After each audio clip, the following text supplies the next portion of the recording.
The 2016 Giro d'Italia will be the 99th running of the race. On October the 5th, race organisers RCS announced the route of the up-and-coming edition. The 3,383km course will bring the riders from Apeldoorn in the Netherlands right down to the foot of Italy before it winds its way back up north. It all kicks off on May 6th, but in the meantime, here are 5 things to look forward to at the 2016 Giro d'Italia.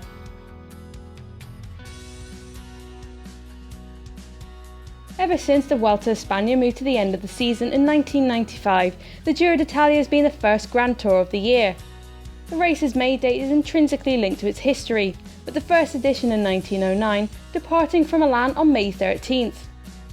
This early slot in the calendar provides us with changeable weather conditions and some epic scenery in the mountains.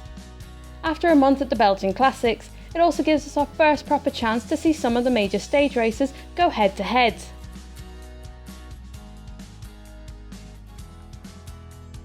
The full lineup will come out in due course, but there are already a number of general classification riders who have indicated their intentions to ride the Giro in 2016.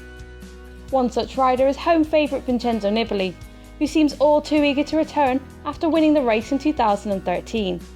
The balanced route has also appealed to time trialist Tom Dumoulin. Dumoulin has already showed that he's able to mix it with the best, and with a GC ride under his belt and more support, he could be a serious contender should he choose to ride. We could also see the likes of Mikel Landa get a shot at his own success, among many more. When the route of the 2016 Giro was announced, it would have also caught the eye of the sprinters in the peloton. Sprinters have increasingly been marginalised at Grand Tour level, as organisers look to make the race tougher for the general classification riders. However, the 2016 Giro gives the fast men 7 opportunities in the 21 stages. While many sprinters prefer to peak for the Tour de France in July, we've increasingly seen them target the Giro's early stages before departing in the mountains. Andre Greipel used this to great effect in 2015, winning a stage of the Giro before going on to take 4 at the Tour.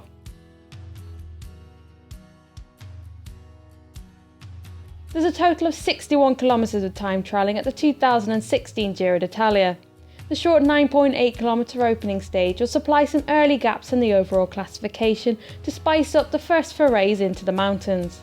However, it's the longer 40km stage 9 and the mountain TT on stage 15 that could really change things. The longer test against the clock is far from flat, and with lots of corners to contend with, it'll be less about power and more about bike control. The Cronoscalata or mountain time trial comes just before the final rest day, and with an average gradient of 8%, it could have a definitive impact on the overall classification.